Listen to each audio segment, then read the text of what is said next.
E aí pessoal, o canal Vai Corinthians, né? Um dia difícil hoje. Se inscreve aí no canal, se quiser que ele cresça, que eu traga aí mais conteúdo. Não vai ser só eu com essa minha cara feia falando. Eu posso fazer conteúdos relacionados ao Corinthians, posso fazer vídeos históricos, mas isso vai depender do seu like. Se você der o like e se você se inscrever, aí a gente vai trabalhar junto. Se não, felizmente. Ontem, como eu disse, né, a gente acabou de novo, de uma forma traumática, amargando uma eliminação na Libertadores. O pessoal fala que é um jogo de volta, mas gostaria de ser tão iludido quanto. Quem sabe, né, um Cabanhas apareça lá no Maracanã. Mas vamos tratar as coisas conforme as coisas são de forma real, né? Milagre, e aí é outra coisa, a gente acende uma vela pro santo, a gente faz aquele fuzuê. Se acontecer um Cabanhas 2 a nosso favor na terça-feira, vai estar entre os 5 maiores jogos da história do Corinthians tranquilamente. Mas vamos tratar da realidade, tá? Tem algumas coisas para falar, né? Primeiro sobre os nossos craques, que quando a gente precisa deles eles não estão, né? William e Renato Augusto, sobre o trabalho do Vitor Pereira em geral e sobre a importância que o jogo de sábado contra o Avaí tomou. Inclusive o jogo de sábado acabou se tornando até mesmo mais importante em termos de foco do que o de terça-feira. Porque terça-feira é uma missão que dificilmente o Corinthians vai conseguir. O de sábado não, é plenamente possível ir a ressacado vencer o Avaí. Não tem nada de excepcional nisso. E aí a gente embalaria 4 vitórias seguidas no Brasileirão. Podemos terminar a rodada a 1 ponto do Palmeiras ou a 2 pontos do Palmeiras e ter o confronto direto por valendo a liderança na semana seguinte. Ou, na pior das hipóteses, continuar a 4 pontos e poder no confronto direto diminuir bem essa distância. Então o jogo do Avaí ganha uma importância muito grande. Muito grande. Né? Eu estou mais preocupado com o jogo de sábado com o Avaí do que com a hipotética, com mística, que sinceramente, né, a gente está cascudo disso. Normalmente isso acontece com um adversário, não com a gente. Por exemplo, eu já vi o Corinthians fazer 2-0 no Atlético Mineiro, fazer 3-0 no jogo de volta, ter o gol fora a seu favor, tomar 4 e ser eliminado. Então, vamos... Né, acho muito difícil pelo adversário também, pela qualidade do adversário. Hoje saiu uma notícia de que o William ele teria algumas propostas e que estaria disposto a deixar o Corinthians no meio do ano. Pô, William, quebra essa pra nós, hein? Como diria o Bruno Marrone, então pode ir. Seu salário vai ser muito bem-vindo para de repente uma reposição de um jogador que de repente possa fazer um meio armador, né, algum jogador aí de potencial. Felizmente você tem medo de jogar, você não... 2007, são 15 anos pra cá, você desaprendeu o que é ser Corinthians, né? Você só viu o Corinthians de longe, mas você viveu muito novo, que era Corinthians. Você viveu uma outra época, um outro Corinthians, uma outra era. E hoje a gente vê que você não tá legal. Não tá bacana. Você entendeu? Os jogos que você joga bem são jogos que você apenas corre, participa, tabela. Mas você não decide jogos, você não comanda, você não chama a responsabilidade para si, você não entra dentro da área. Isso é que eu não me conformo de um ponta driblador não entrar dentro da área. Ontem de novo o Giovani, 2 jogos seguidos que o Giovani entra e sofre um pênalti. O de ontem não marcado, ridiculamente, mas o do Atlético Mineiro foi marcado. E você não faz isso. Né? O Mosquito entra na área ou sofre pênalti, ou faz gol, ou faz alguma coisa. Você não faz isso. Então, pode realmente ir embora. Sem problema nenhum. O outro caso que eu vou falar do Renato Augusto. Né? Que a paciência também já está nas tampas, né? Essa é a notícia de que o Corinthians trabalha para que o Renato Augusto esteja em campo na terça-feira. Isso não está certo. O jogo do Corinthians é sábado. Ou o Renato Augusto é titular no jogo de sábado, ou ele pode ir embora do Corinthians. Não veste mais a camisa, afasta até o fim do ano, tenta uma rescisão amigável. A não ser que ele jogue terça-feira e faça um milagre e nos classifique. Mas eu acho que ele não é o Messi, é o Renato Augusto. Pode jogar muito bem. Ele tem até qualidade para fazer isso. Mas eu não acredito que fará. Tá? Eu quero o Renato Augusto em campo sábado. Só terça não me serve, a não ser que ele me traga a classificação, que é quase impossível. Tá? Se nada disso acontecer, se ele não jogar sábado, aí ele vai para campo terça e o Corinthians é eliminado, para mim pode rescindir o contrato. Não quero mais ele em campo com a camisa do Corinthians. Obrigado por tudo que foi feito, obrigado pelo título de 2015. É um jogador que tem 3 títulos com a nossa camisa. Valeu, valeu mesmo. Mas pode ir, tá? Não tem muita cerimônia. Se você não aguenta mais fisicamente, infelizmente, aí aposentadoria, ou vai jogar no mundo árabe, que é mais tranquilo. Você entendeu? Não dá pra você ter um jogador do quilate do Renato Augusto e no momento que você mais precisa, você não tem ele à sua disposição. Então a gente não tinha Renato Augusto à disposição contra o Boca, não tivemos ontem, não tivemos contra o Atlético de Goiás, então não tivemos contra o Santos, tivemos que se virar sem ele. Então não serve. Pra mim não serve, tá? Então esse negócio de terça-feira é balela. Ele tem que entrar em campo sábado. Eu quero a vitória sábado. Tá? Terça-feira é milagre. Não vou ficar contando com isso. Tá? Então, ponto. Eu estava ouvindo, né, no carro hoje, uma entrevista do Thiago Nunes, ex-técnico do Corinthians. Alguns pontos até interessantes. A entrevista até gerou algumas polêmicas, que ele disse que um jogador do Ceará se recusava a fazer falta para não perder ponto no Cartola, tá? Algumas polêmicas nessa entrevista, mas eu não ouvi ela inteira, né? Só ouvi do trajeto do meu trabalho até aqui em casa. Mas a continuidade, a cara de um trabalho, ele tem que ter começo, ele tem que ter meio, ele tem que ter final. Você tem que apostar num projeto e isso vai te levar a voos altos. Você entendeu? O Palmeiras, ele, quando contratou o Abel, por exemplo, foi no embalo. No embalo total, mandou o Luxemburgo embora no meio da temporada, trouxe no abafa. Deu certo. Mas aí agora parece que o Palmeiras tem um planejamento a longo prazo com ele. O Corinthians, quando trouxe o Tite, foi a mesma coisa, em 2010, que era a segunda passagem do Tite. O Tite dirigiu o Corinthians por 10 jogos no Brasileiro. Depois ele começou o ano de 2011, perdeu para o Tolima, não foi demitido, seguiu até o final do ano, ganhou o Brasileiro. Quando ele foi campeão brasileiro, ele já estava 1 ano e 2 meses no Corinthians. Ou seja, ele levou 14 meses para ganhar o primeiro título dele desde que ele assumiu o Corinthians.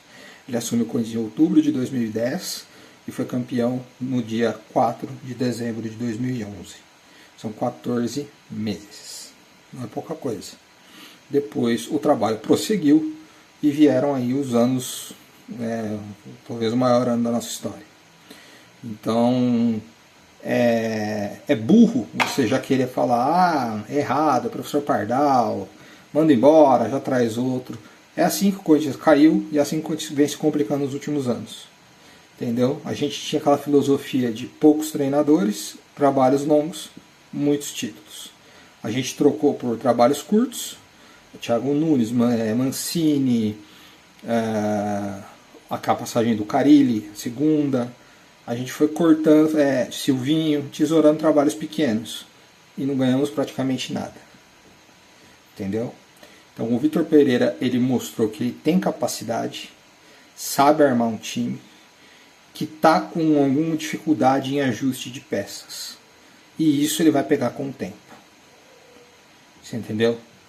Não vejo hoje no mercado, a não ser o próprio Tite, caso o Tite queira voltar para o Corinthians, um treinador que consiga entender o Corinthians e dar ao Corinthians a intensidade que o Corinthians é. Né? Eu não vejo muito. Acho que o treinador que mais se aproxima assim é o que está no Internacional, lá, o Mano Menezes, mas que também não sei se teria clima para ele voltar um dia para o Corinthians. Então, sou torcedor modinha, né, Nil Fiel, que eu critico pra caramba, né? Já acho o trabalho do Vitor horrível, já mando embora, já pior do que o Silvinho. Então você não é corintiano, eu não ligo muito pra você, não quero que você vá se lascar. Tá? Vamos deixar o Vitor trabalhar. Se ele quiser renovar no final do ano, a gente renova. A gente tenta dar a mexida no elenco que ele quiser. Alguns jogadores já estão em fim de ciclo, como por exemplo o Gil. Grato a tudo que o Gil fez, mas no final do ano provavelmente conversa, encerra o ciclo. Fábio Santos, eu não sei se ainda dá para jogar mais um ano, tá bem, não tá mal. Mas alguns jogadores aí claramente o ciclo já tá dando e você vai renovando. Chegou o Fausto Vera, que é jovem. Falei, tem os garotos, Mosquito, Watson, tudo. O Yuri Alberto é jovem, mas eu não sei se ele vai ficar também. Se não for ficar com esse, tem que ir atrás do atacante. O Bruno Mendes. Então o Corinthians já está fazendo uma renovação, né, querendo ou não. Do Queiroz. O Corinthians já está fazendo uma renovação. E isso demora, você entendeu? E essa evolução é gradativa. Tá? Em 2020, a gente viu o fundo do poço, a gente molhou o pé na lama. Eu, pela primeira vez desde 2007, eu fiquei com medo de ver o Corinthians rebaixado. Fiquei com muito medo. O time do Corinthians ele não reagia, era pavoroso. E aí o Mancini conseguiu dar uma cara para aquele time, tirou o time dali da lama, daquele jeito Mancini. Não é treinador para trabalhos longos, mas ele resolve o problema a curto prazo. Certo? Como o Dorival está fazendo no Flamengo.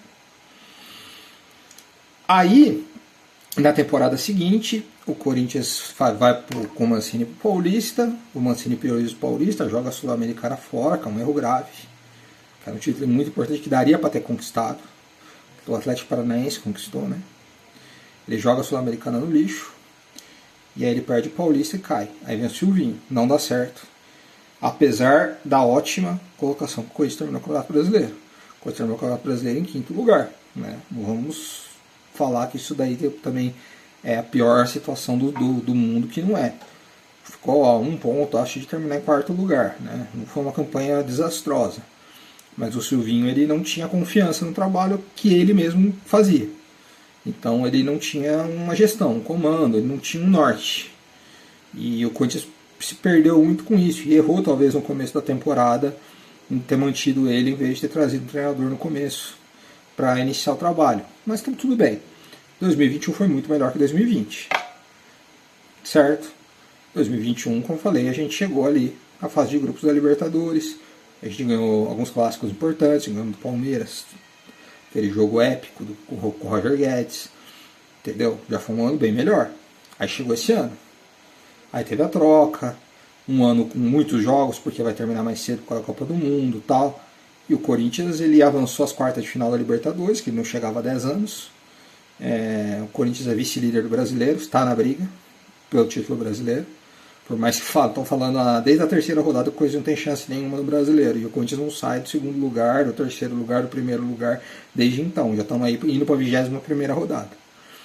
E estamos ali, entendeu? E estamos numa Copa do Brasil que não está perdida ainda, cara. Dá para virar. O Atlético Goianiense dá para virar na Itaquera, pelo amor de Deus, né? Dá. Com a Neoquímica cheia, a gente dá, porque contra a Portuguesa contra o Santos nos confrontos anteriores, a gente fez 2 gols em 20 minutos. Dá, né? O Corinthians tem essa condição de virar. O próprio Atlético Goianiense virou contra o Olímpia. Isso aí é difícil. Contra o Flamengo é um adversário muito mais qualificado e é fora de casa. Agora o da Copa do Brasil está totalmente aberto. Então 2022 já é muito melhor que 2021. Mas já é muito melhor. Entendeu? E você dando isso, o Duílio trouxe 3 grandes reforços. Você dando isso a uma sequência, 2023 tende a ser melhor que 2022.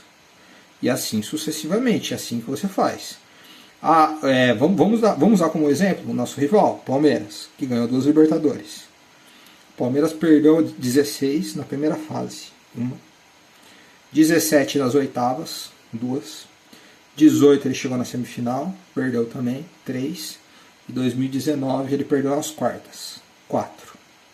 Ganhou na quinta e na sexta. O Corinthians precisa disputar pelo menos 5 Libertadores seguidas.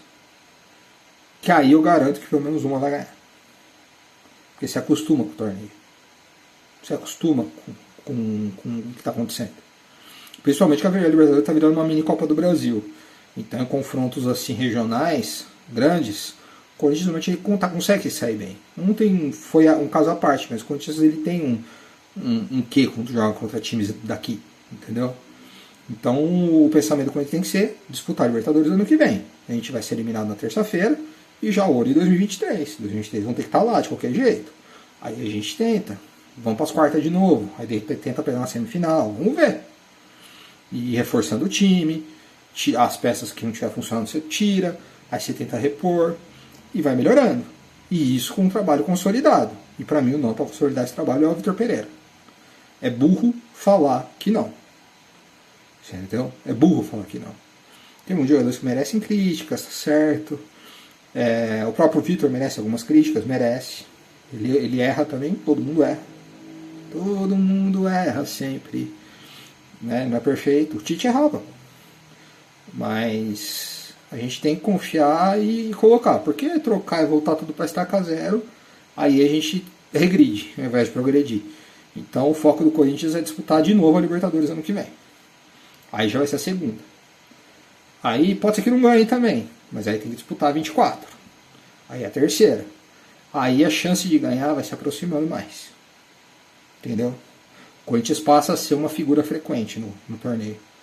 Tanto que em 2012, quando a gente ganhou, pouca gente lembra, foi a primeira vez na história que o Corinthians disputou a Libertadores 3 vezes seguidas. O Corinthians disputou 2010, 2011 e 2012. Nunca tinha disputado. E aí na terceira ele ganhou. E depois disso o Corinthians não disputou mais a Libertadores 3 vezes seguidas. O Flamengo disputou 17, 18, 19, 20, 21, 22. Está na sexta. O Palmeiras desde 16 está sempre disputando.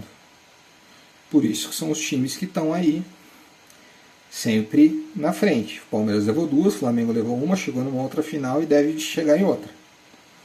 Então, não é só você ter um time caro, grande, é você se acostumar com o torneio.